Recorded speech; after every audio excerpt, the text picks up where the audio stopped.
Gold hub తాకట్టులో ఉన్న బంగారాన్ని విడిపించి కొనబడును. అదే రోజు ఆన్లైన్ ధరకు కొని డబ్బులు ఇవ్వబడును. నమస్తే, వెల్కమ్ టు మనం టీవీ.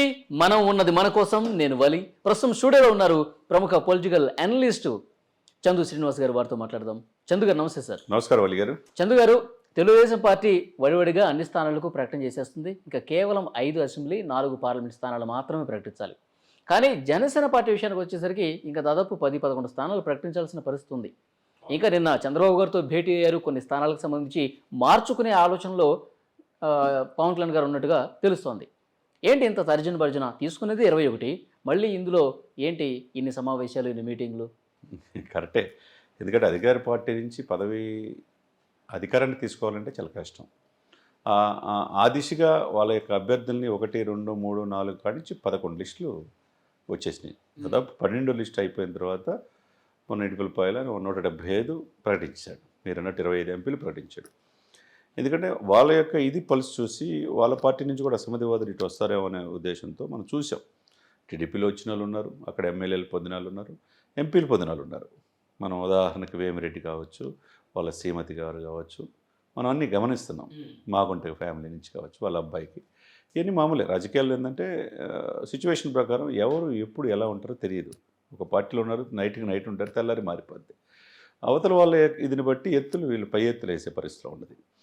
ఆ సిచ్యువేషన్స్లో సేమ్ అదే బాటలో జనసేన కూడా వెళ్తుంది.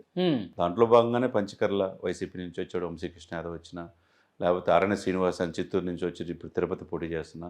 ఇవన్నీ ఏంటంటే కొద్దిగా సిచ్యువేషన్ ప్రకారం కొద్దిగా లేట్ అవుతుంది దాంట్లో భాగంగా. అయితే కాకపోతే మీరు అన్నట్టు ఎలక్షన్ నోటిఫికేషన్ వచ్చేసింది. 50 రోజుల టైం ఉంది. మే 13 ఎలక్షన్స్, జూన్ 4 రిజల్ట్ అంటున్నారు. కాబట్టి అందరిలో ఏంటంటే ఎందుకు ఇంకా 21 స్థానాలు తీసుకొని 24 నుంచి 21కి వచ్చి 2 ఎంపీలకు వచ్చి ఎందుకు ప్రకటించలేకపోతున్నారు అనేది ఇప్పుడు ప్రత్యర్థి పార్టీల నుంచి ఒక విమర్శ కూడా వచ్చే అవకాశం ఉంది. డెఫినెట్గా 21 స్థానాలకే అసలు సరిగ్గా అభ్యర్థులు లేరు, మీ పార్టీ అసలు బలంగా లేదు, మీకు పోటీ చేసే అభ్యర్థులు కరువు అయ్యారు కాబట్టి ఇంత డిలే అవుతుందని దానికి ఏమంటారు? అది రాకుండా ఉండాల్సిందే. ఎందుకంటే మనం యాజ్ ఏ వెల్విషర్గా పవన్ కళ్యాణ్ గారికి ఏంటంటే కొత్తగా పార్టీ పెట్టారు కాబట్టి, అదే 10 సంవత్సరాల నుంచి ఉన్న ఈ రాజకీయాలకు కొత్త కాబట్టి అభ్యర్థులు ఆయనతో నడిచిన వాళ్ళని సాటిస్ఫై చేయాలి, కొత్తగా వచ్చిన వాళ్ళని ఇన్కాల్కులేట్ చేయాలి. ఇది చాలా ఛాలెంజ్తో కూడిన పని. అంత ఆషామాషి వ్యవహారం కాదు. వాళ్ళ ఆర్థిక బలము, అంగబలము, ప్రజల్లో పేరు ప్రతిష్టలు ఉన్నాయా లేదా అన్ని పారామీటర్స్ చూసుకుంటారు.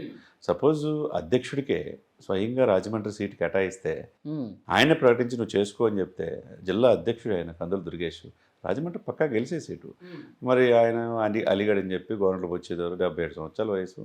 అలీగఢ్ అని చెప్పి చంద్రబాబు నాయుడు గారు రిక్వెస్ట్ చేయటం, పవన్ గారు కూడా ఈయన మంచితనంతో నిడదవేలు పంపించడం, ఇవన్నీ ఏంటంటే సరే ఆ అభ్యర్థి ప్రకటించడం అటు ఉంచితే చివరికి పవన్ కళ్యాణ్ గారు పిఠాపురం పోటీ చేస్తున్నాడంటే అక్కడ ఉన్న వ్యక్తి ఆపోజిట్ పార్టీ సహకరించడని వర్మ చివరికి జెండాలు ఆఫీసులు దగ్ధం చేయటం పరిస్థితి వచ్చిందంటే. మొన్న ఇంకో ప్రకటన చూసారా? పవన్ కళ్యాణ్ గారు ఎంపీకి వెళ్తే పిఠాపురం నాదే అని మళ్ళీ అంటున్నాడు ఆయన. ఇప్పుడు నాది అంటానికి ఎవరిది సార్? వారు వలి గారు, నీది నాది ఈ భూమి మీద ఏమైనా శాశ్వతం ఏమైనా ఉంటుందా? ఏముండదు. అంటే పిఠాపురం ప్రస్తావన వచ్చినప్పుడు నేను ఒకవేళ బీజేపీ అగ్రనేతలు ఎంపీగా పోటీ చేయమని చెప్పేసి అడిగారు, వాళ్ళు ఒకవేళ మళ్ళీ ఒకసారి ఏమైనా ప్రయత్నం చేస్తే కనుక, అడిగితే కనుక అప్పుడు ఆలోచిస్తాను అన్నారు పవన్ కళ్యాణ్ గారు. ఇప్పుడు ఆయన ఎంపీగా వెళితే, ఆయన ఎంపీగా పోటీ చేస్తే కనుక ఉదయ్ శ్రీనివాస్ ఇప్పుడు ఎంపీగా ఎవరినైతే ప్రకటించారో ఆయన పిఠాపురం స్థానానికి వస్తారు, నేను అట్లా షిఫ్ట్ అవుతానని చెప్పేసి ఒక మాట అయితే చెప్పారు. అయినప్పటికీ కూడా వర్మ నుంచి మళ్ళీ ఇలాంటి ప్రకటన వచ్చింది. ఇక్కడ ఏంటంటే టీడీపీ వాళ్ళు ప్రోయాక్టివ్ అవుతున్నారు. ఇది వాళ్ళ కంట్రోల్లో ఉన్నారు. 4.5 దశాబ్దాల పార్టీ కావచ్చు, అనుభవం కావచ్చు, మీరు 144 పోటీ చేస్తున్నారు. చేసినప్పుడు మీరు మిత్రభద్రమం ప్రకారం ఆయన త్యాగాలకు సిద్ధపడినప్పుడు, 24 నుంచి 21కి అయితే సిద్ధపడినప్పుడు, మీరు త్యాగాలకు సిద్ధపడకుండా అధ్యక్షుడే పోటీ చేస్తే మీరు పక్కలో బలంలాగా తయారయ్యి మీరు ఓడిస్తాము అని ఒకసారి అన్నారు. తర్వాత పిలిచి చంద్రబాబు నాయుడు ఎమ్మెల్సీ చేస్తున్నాడు. మూడోసారి పవన్ కళ్యాణ్ గారు అంటారు ఆయన కోసం త్యాగం చేసి అప్పుడు దాకా చేసుకున్న ఉదయ శ్రీనివాసులు కాదని కాకినాడ ఎంపీగా ఆయన పంపించి అక్కడ పోటీ చేయబోతున్నాడు. అదే ఆయన వ్యూహం. దానికి ఈయన చెప్పాల్సిన అవసరం లేదు. ఆయన ఏమో నియంత రాజకీయం ఏం కాదు కదా, అది పిఠాపురం ఈయన సంస్థానం ఏం కాదు కదా. ఆయన సమాజవర్గం ఎంత ఉంది? 2% ఉంది అక్కడ. అసలు కాపుల సమాజవర్గం ఎంత 40% ఉంది. డిసైడ్ చేసేది వాళ్ళే. 1952 నుంచి తీసుకుంటే ఇప్పుడు వరకు 16 సార్లు ఎలక్షన్ జరిగితే 12 సార్లు కాపులే గెలిచారు. అక్కడ దాకా ఎందుకు వస్తారు? వైసీపీ పెండెం దొరబాబు మొన్న వైసీపీ ఎమ్మెల్యే, నువ్వు ఒక్కసారి గెలిచావు అంతే. నీకేదో నా సంస్థానం ఇంక ఇక్కడ ఎవరు అడుగు పెట్టకూడదని చెప్పేసి ఆయన అనుకున్న ఆయన అవివేకం ఎవరిది? వర్మ గారిది. అదేవిధంగా వంగా గీత గారు ఇక్కడ నిన్ను పార్టీలోకి ఆహ్వానిస్తాను, నువ్వురా మా పార్టీలో కానీ ఆహ్వానటం కానీ. అంటే పవన్ కళ్యాణ్ గారు అన్నారు కదా. సరే, ఏదైనా కానీ రాజకీయాల్లో ఎలా ఉంటాయి అంటే ఇక్కడ ఏంటంటే ఓవరాల్గా ఏంటంటే గందరగోళ పరిస్థితులకు కారణం ఎవరంటే టీడీపీ అధినాయకం కూడా మిత్రపక్షం గారు పవన్ కళ్యాణ్ గారు త్యాగాలు చేసినప్పుడు ఆ సీట్లో ముందే వాళ్ళ అభ్యర్థిని పిలిచి మీరు ఎటువంటిది చేయండి, పూర్తిగా సహకరించాలని చెప్పాల్సిన బాధ్యత. ఇప్పుడు నియోజకవర్గాలు మార్చుకుంటున్నట్టుగా ఏదో సమాచారం వస్తుంది. ఇప్పుడు తెలుగుదేశం పార్టీ 5 అసెంబ్లీ స్థానాలు ఖాళీ పెట్టింది, అంటే వాళ్ళు ఇంకా పెండింగ్లో పెట్టారు. ఇప్పుడు జనసేన ఏమో వాళ్ళు అనుకున్న స్థానాలు ముందనుకునే ఒకటి, ఇప్పుడు కొంచెం అభ్యర్థులు వేరే స్థానాలు ఆడటం లేదు, ఇక్కడ బలంగా లేమో మనం ఇక్కడ ఈ పోటీ చేద్దామని చెప్పి ఇలాంటి చర్చలు జరుగుతున్నాయంట. నిన్న మీటింగ్లో చంద్రబాబుతో పవన్ కళ్యాణ్ గారు ఇదే విషయం మాట్లాడారు. డెఫినెట్గా గంటన్నర చర్చలు జరిగినాయి అని చెప్పి తెలిసింది. దాంట్లో భాగంగా ఏంటంటే 1-2 స్థానాలు ఏదో వెస్ట్ పోతిని మహేష్కి ఇవ్వాలని చెప్పేసి మొదటి నుంచి ఉన్న వాళ్ళకి అన్యాయం జరుగుతుంది అన్నప్పుడు వాళ్ళు ఎలా దాంట్లో ఇచ్చేయాలనే ఉద్దేశంతో, ఇంకోటి స్థానికేతరత అని చెప్పి తిరుపతి సీటు అరణ్ శ్రీనివాసులు చిత్తూరు నుంచి ఎలా వస్తారని చెప్పి అక్కడ అది సద్దు మనకింది. తర్వాత ఈయన్ని పిలిపించి మాట్లాడటానికి ఇదిగా పొత్తుల భాగం ఇంకోటి వంగవీటి రాధా కూడా వచ్చి జనసేన తరపున పోటీ చేస్తారంటున్నారు. ఈ సిచ్యువేషన్స్లో ఏమవుతుందంటే అండి, బీజేపీ ఒకవైపు, టీడీపీ ఈ రెండింటి మధ్య నలిగిపోతున్నాడు పవన్ కళ్యాణ్ గారు. ఇప్పుడు వంగవీటి రాధా ఏంటంటే పోటీ చేయడానికి సుముఖత జనసేన తరపున పోటీ చేయడానికి సిద్ధంగా ఉన్నాడని చెప్పి తెలుస్తుంది. ఇక ఎందుకంటే పవన్ కళ్యాణ్కి సన్నిహితుడు మంచిగా.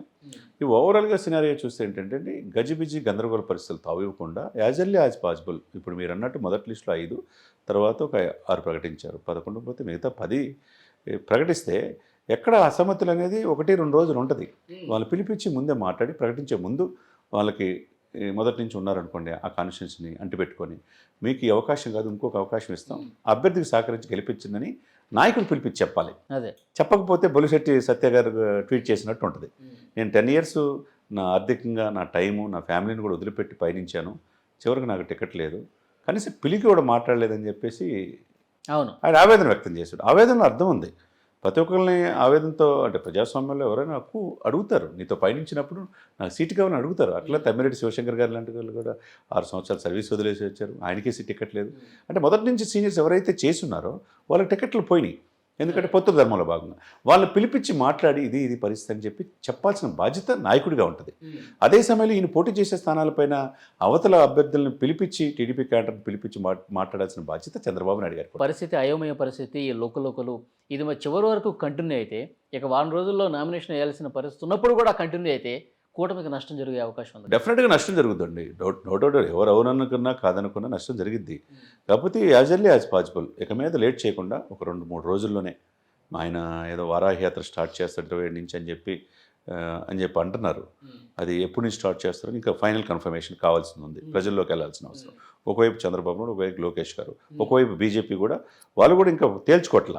10 ఎమ్మెల్యేలు 6 ఎంపీల మీద, ఉత్తరాంధ్ర 6 సీట్ల మీద 3 సీట్లు అడిగారు. అక్కడ అరకు ఎస్టీ, ఇకపోతే అనకాపల్లి సీట్ అడిగారు, విజయనగరం అడిగారు, అక్కడ ఇకపోతే ఈ రాజంపేట ఏమో కిరణ్ కుమార్ రెడ్డి గారు అడుగుతున్నారు, లేకపోతే పురంధేశ్వర్ గారు ఇక్కడ పోటీ చేస్తున్నారు, రాజమండ్రి నర్సాపురం రఘురామకృష్ణరాజు అంటున్నారు. ఇక ఈ సీట్లన్నిట్లో భాగంగా తూర్పు కాపులకి ఇవ్వాలని చెప్పి వాళ్ళు యాజిటేషన్ చేస్తున్నారు. అక్కడ ఏది విజయనగరం సీట్కి ఈ పాయింట్ ఆఫ్ వ్యూలో వాళ్ళు కూడా తర్జన పడుతున్నారు. వాళ్ళు సీట్లు 10 ఎమ్మెల్యేలు 6 ఎంపీలు అనేది చాలా కీలకం బీజేపీ కూడా. ఎందుకంటే ఎమర్జ్ అవ్వాలి, దక్షిణ భారతదేశంలో వాళ్ళ యొక్క ఉనికిని కాపాడుకోవడానికి ఈ ప్రపోజల్ పవన్ కళ్యాణ్ గారు రావడం ఈ కూటమి ఇదైంది. ఏదైనా కానివ్వండి, రాబోయే 2-3 రోజులు ఈ పార్టీలు అన్నిటికీ కూడా చాలా కీలకం. నిర్ణయం తీసుకోవాలి. అవతల 175 అసెంబ్లీ అభ్యర్థుల్ని 25 ఎంపీలు ప్రకటించి సవాల్ విసురుతున్నాడు ఆయన. మీరందరూ ఒకటయ్యారు, నేను ఒకటే, నన్ను ఆశీర్వదించినా నేను ప్రజల్లోకి వెళ్తున్నాడు. ఆయన కూడా బస్సు యాత్ర స్టార్ట్ చేస్తున్నాడు, ఇంకా నిత్యం ప్రజల్లో ఉంటాడు, ఇక రాడు తాడేపల్లికి కూడా అని చెప్పేసి ఆ నాయకులు చెప్తున్నారు. ఇక ఇవన్నీ ఓవరావరి ఇదిలో ఎలక్షన్స్ కోడ్ అమల్లో అయినాయి. దీన్ని ఏ విధంగా వెళ్తారనేది మనం చూడాలి, వేచి చూడాలి. చూద్దాం సార్. ఇక కింది స్థాయిలో ఉన్న కేడర్ ఏ మేరకు సహకారం అందిస్తారు, ఎందుకంటే 21 స్థానాలకు జనసేన కొంత డీలా పడ్డ మాట అయితే వాస్తవం. ఇప్పుడు గ్రౌండ్ లెవెల్లో ఇరు పార్టీల కార్యకర్తలు ప్రజలు కావచ్చు ఓట్ షేరింగ్ షిఫ్ట్ అవ్వటం ఎట్లా జరుగుతుంది ఏంటనేది కూడా. ఏదైనా కానీ పద్దాకలు ఆయన ఓడిపోవడానికి పవన్ కళ్యాణ్ గారు కూడా సిద్ధంగా లేడు. 21 స్థానం 20 సీట్లు ఓడించడానికి సిద్ధం అంటున్నారు. ఓ పక్క 3-4 ఇన్ఛార్జీలను పెట్టి వాళ్ళు అంటారు, రకరకాల ప్రయత్నాలు వాళ్ళు చేస్తారు, తప్పులేదు రాజకీయాల్లో. ఇతన్ని ఎట్టయినా ఈసారి అసెంబ్లీలో చూసుకోవాలి, ఇతనితో పాటు 20 మంది ఎమ్మెల్యేలను గెలిపించుకోవాలని జనసేన కేడర్ కూడా సిద్ధంగా ఉంది. కాబట్టి ఎవరి వ్యూహాలు వాళ్ళకు ఉంటాయి. కాబట్టి అల్టిమేట్గా ఏంటంటే ఇద్దరు రంగాల్లో ఎవరు గెలుస్తారు, ఎవరు ఓడిపోతారు అనేది కాలం నిర్ణయిస్తుంది. చూద్దాం. ముందు సీట్లు అయితే త్వరగా ప్రకటించాలి, తర్వాత ఎట్లా ఉంటుందో చూద్దాం. Thank you very much sir.